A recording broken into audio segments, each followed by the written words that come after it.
Chapter 38. The Ineluctable Modality of the Visible. What stories do you mean, and what fault do you find in them? The fault one ought to find first and foremost, especially if the falsehood isn't well told. For example? When a story gives a bad image of what the gods and heroes are like, the way a painter does whose picture is not at all like the things he's trying to paint. You're right to object to that, but what sort of story in particular do you have in mind? First, telling the greatest falsehood about the most important things doesn't make a fine story. I mean, Hesiod telling us about how Uranus behaved, how Cronus punished him for it, and how he was in turn punished by his own son. Even if that were true, it should be passed over in silence, not told to foolish young people. And if, for some reason, it has to be told, only a very few people, pledged to secrecy, and after sacrificing not just a pig, but something great and scarce, should hear it, so that their number is kept as small as possible. Yes, such stories are hard to deal with. Plato, The Republic, Book 2, 377e to 378a. John Snow Center for Medicine and Tower School of Doubt, The Tower, May 17, 1999. The same day. Well, that was a waste of 2 hours, drawled Draco as he walked into the pairing partnership. He closed the door behind him, and the Lovegood leaf rustled. I suppose I never really considered just how tedious it would be to watch a gaggle of muggles for any length of time. He shook his head and swept one hand along his hair, smoothing it. Didn't enjoy the movie? Asked Harry, turning in his seat away from the computer screen. Auror Crane nearby kept a close eye on Draco. She was leaning with her back against a large metal cabinet, arms folded, but eyes sharp. You should call them something different, too. Movie. It just emphasizes how primitive the entire thing is compared to a real play.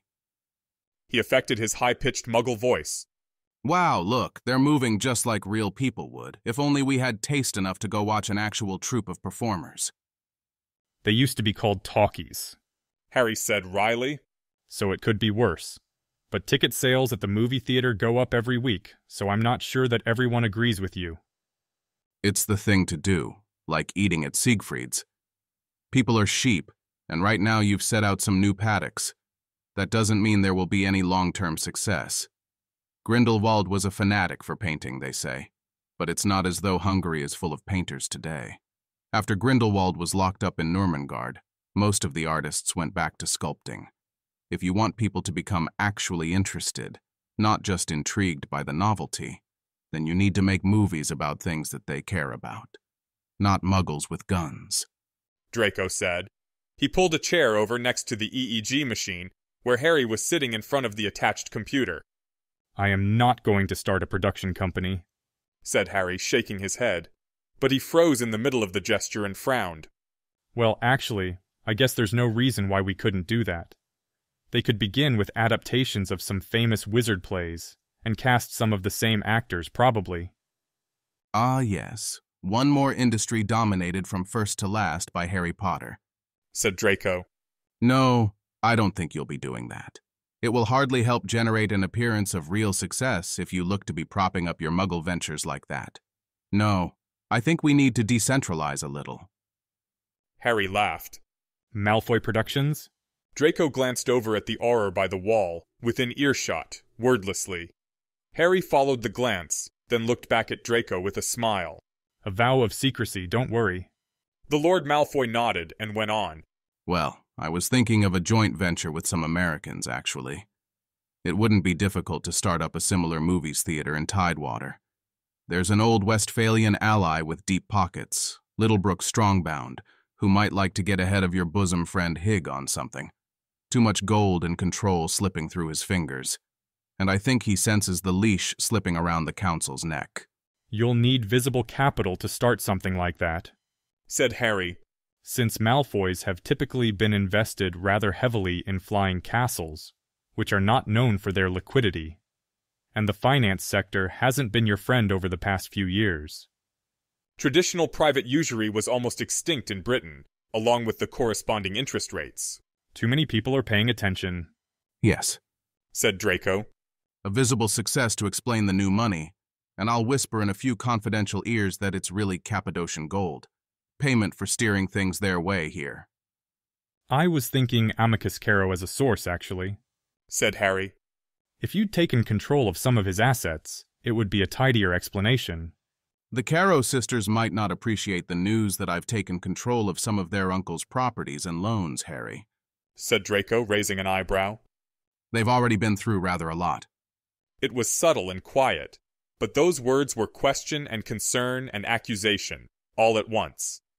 It wasn't like Harry to forget about innocent bystanders, and whatever their ideology, the Caro sisters were certainly innocent of anything that might merit dragging them through any more ugliness.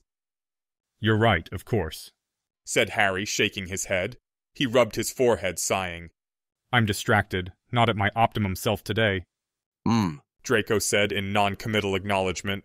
Anyway, if the Cappadocian plan doesn't seem enough, add another layer for the clever folk. Have Moody investigate the possibility that I've co-opted one of the Tower Arithmancers, and that the windfall is actually your money. You've already been working on building up their mystique for years, so rumors of a rogue Arithmancer would help with that as well. All right, Harry agreed. He sounded unsettled. Have you been sleeping enough, Harry? Asked Draco. Or have you been spending half your time in the clinic tending to mermaids with mumps and squibs with splinters, and the other half in here scanning people's brains as they cast goat into goblet? Why would anyone need a spell to... No, never mind, said Harry, rolling his eyes. Yes, I've been getting plenty of sleep.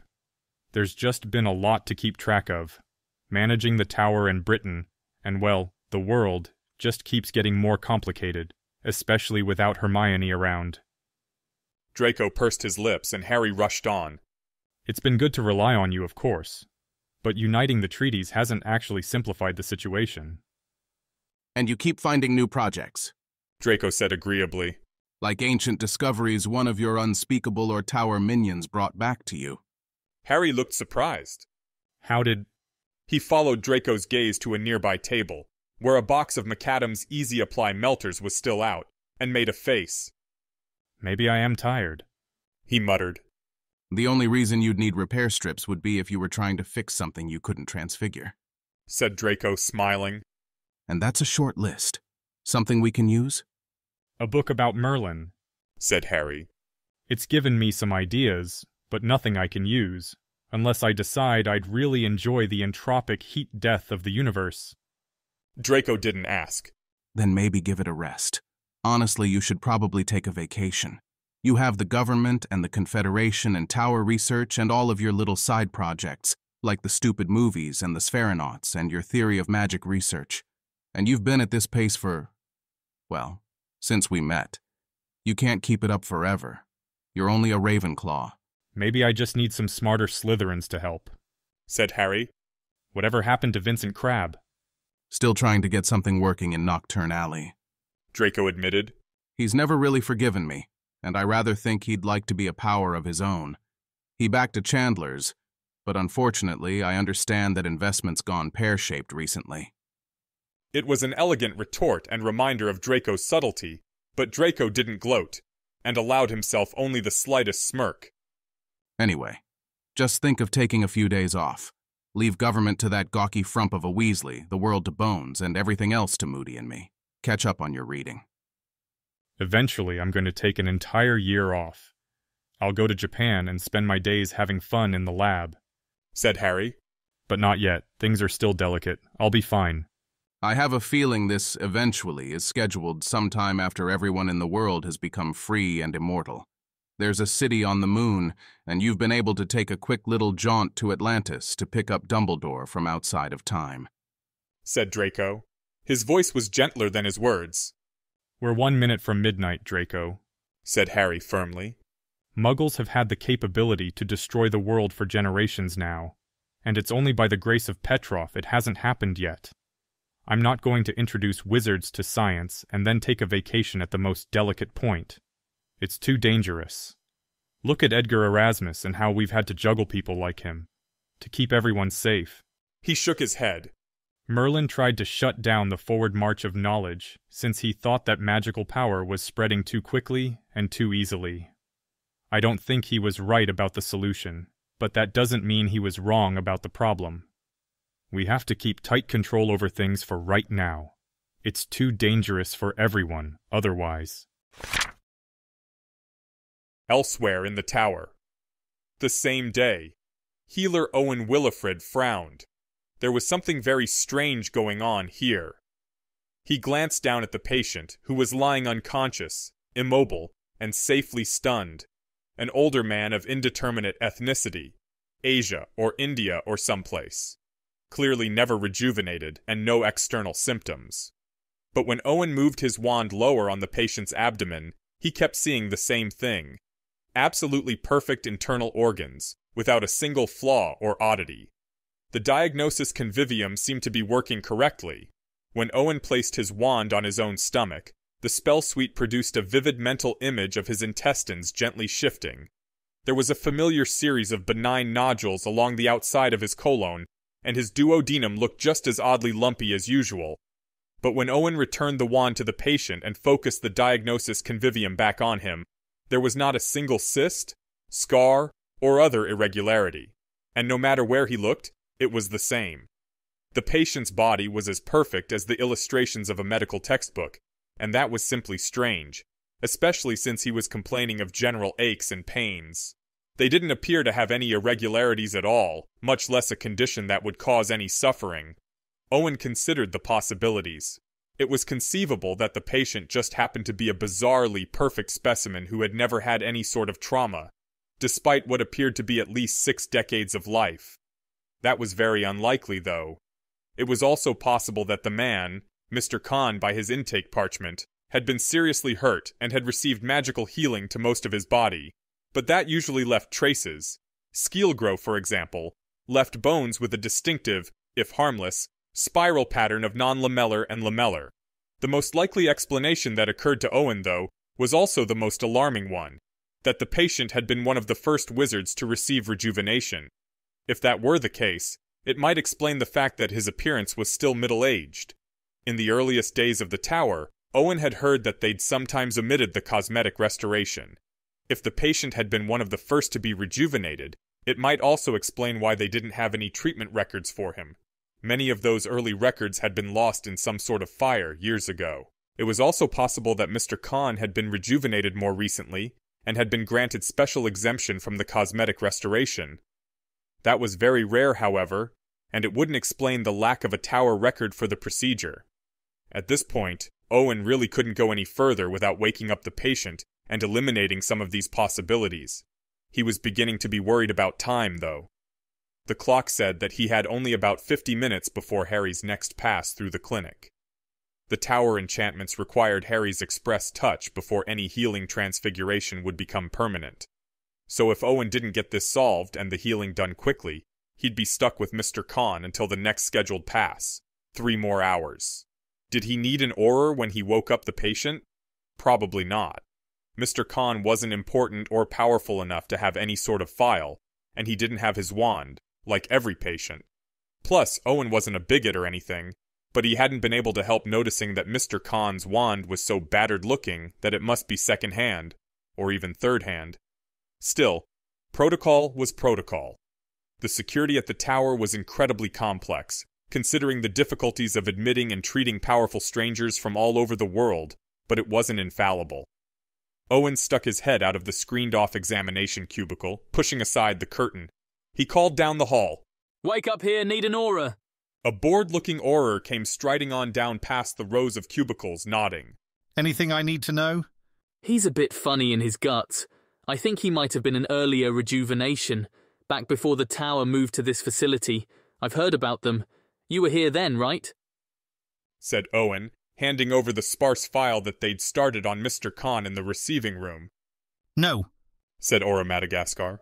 "I was stationed somewhere else then, but I heard the same thing." He flipped open the file, but it had virtually no information beyond a few uninteresting personal details like place of origin, the Vedic kingdom, though he was admitted via the Godric's hollow pole, number of siblings, 7, all deceased, and the like. Madagascar shrugged. "Wake him up." Owen did so, after making sure a privacy spell was on and that Madagascar had raised the basic safety wards. That was just standard. Some people didn't react well to waking up from the stunning effect of the safety stick or safety poles. A majority awoke as calmly though they were waking from a nap, but some people become disoriented and alarmed. The patient opened his eyes, gently, and blinked a moment. He tilted his head and took in the healer and the auror, then glanced around. A flicker of some expression passed over his face. Not the usual fear or uncertainty or pain, but instead a shadow of apprehension. But it was gone as quickly as it came. "Am I all right?" Mr. Khan asked. He closed his eyes for a moment and let out a long sigh. Owen smiled. "You're fine, Mr. Khan. You're in the John Snow Center for Medicine, in the tower. My name is Wilfred Owen. I'm a healer here. This is Harry Madagascar. He works here with me. We wanted to ask you a few questions, but if you need a moment to get oriented, take your time." The patient sat up, nodding. "May I stand up? Is that all right?" He asked mildly. "No, sorry," said Owen. "It might make you dizzy. Just give it a minute." He stepped back next to Madagascar, but the auror waved him to the side. Clear line of fire, thought Owen, and restrained the temptation to roll his eyes. Mr. Khan shifted where he lay on the cot, moving carefully. He was wearing very simple brown robes, worn through in spots with use. "You told the healer you'd been feeling pains?" asked Owen. "Yes," said Mr. Khan. He turned to look at Owen, and then at Madagascar, and then jerked his head downward, sharply, cringing. He reached to his chest with one hand and grimaced. "Again?" Owen frowned, shaking his head. "I don't know what could be causing that." He stepped forward again, lifting his wand. Behind him he heard Madagascar move to one side, finding a good angle for a clear view. "Tell me, have you been here before, sir?" Owen set his wand on Mr. Khan's chest and stared at the blank white wall of the cubicle as he focused on the view of the patient's organs afforded by the convivium. Everything looked pristine. Mr. Khan murmured something quietly. Owen lowered his head a little. "Pardon?" The patient reached up and gently touched Owen's elbow and repeated himself in a whisper. "I said Aegeus Dementis." And Owen went away for a while, and he and Mr. Khan were alone for a time in some narrow space. It seemed like hours, though it was only seconds. While they were there, Mr. Khan made some changes to the way Owen thought about things. Owen distantly observed the process and found it interesting. It was as though Mr. Khan were simultaneously very large and very small, peering down from a great height at Owen's mind, even as he moved within it. Owen's mind, Owen noted, was a ceaselessly sliding mass of 1,000 thin layers of slippery jelly, undulating and quivering as they slithered into and over each other. Simultaneously, it was an intricate tracery of vinegar-smelling lights that touched each other and flared bright and faded. And it was a stabbing prickery of needles stabbing in and out of dark shapes that quietly sighed. And Owen's mind was other things as well, as need be. Mr. Khan moved things and explained to Owen that he needed Owen to be a slightly different sort of person. Not very different, but different enough to help Mr. Khan. After it had all been explained, it made sense. They spoke for a long while. All the while that they spoke, Mr. Khan was moving jelly, lights, needles, switches, teeth. And at the end of this time, Owen had been both persuaded and altered, and he wasn't sure where the persuasion had ended and alteration had begun, or if there was even a division between the two, or if there was even a difference. Owen agreed it was probably best that Mr. Khan set up a way for him to forget about the whole thing. Mr. Khan set up a pressure in Owen's mind, waiting to be released by a command word, thoughts and impulses forced out of place and bent into tension, ready to spring out along a chosen path. He would leave only the one pressure, Mr. Khan explained, because he didn't want to hurt Owen. When Mr. Khan triggered the release of that pressure, Owen's mind would snap back into place along that chosen path, and Owen would forget that he'd ever treated Mr. Khan, helped Mr. Khan, and even that he'd ever known this Mr. Khan existed. By that time, everything would be all over. Everything would be all right, Mr. Khan said. They'd sort everything out. And then... "Wilfred, you all right?" asked Madagascar. Owen turned around. "Sure, just can't figure this out." He shrugged and turned away from the patient. "Mr. Khan, just relax for a moment. Let me get another healer to consult. We have some excellent people on staff here at the tower, and we'll do what it takes to sort everything out."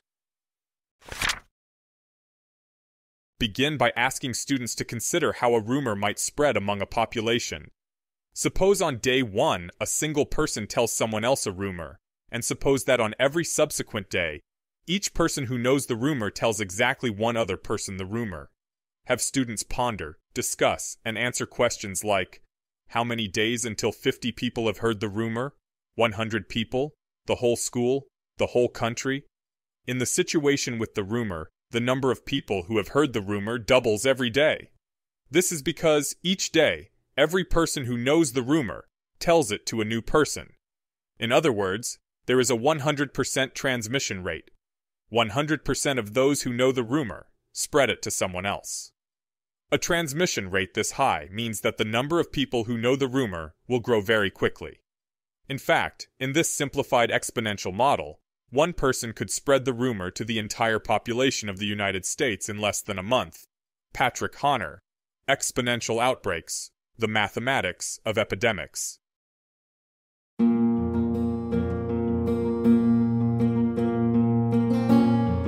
This has been an AI reading of the Harry Potter and the Methods of Rationality fanfic, Significant Digits, written by Alexander Debus. You can find the original text at anarchiashhyperbole.com. The voice for this project was provided by Aeneas Brodsky.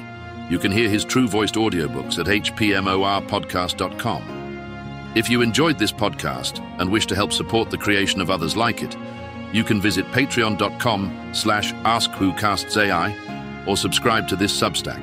Thanks for listening.